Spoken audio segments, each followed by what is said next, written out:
Sino na nag-blow? Wala siya namatay. Nag-yehey na nga siya, namatay man.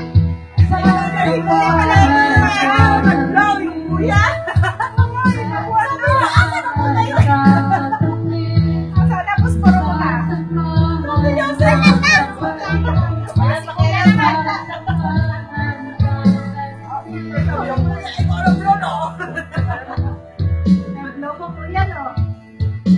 Ako na lang, ako na mag-blow.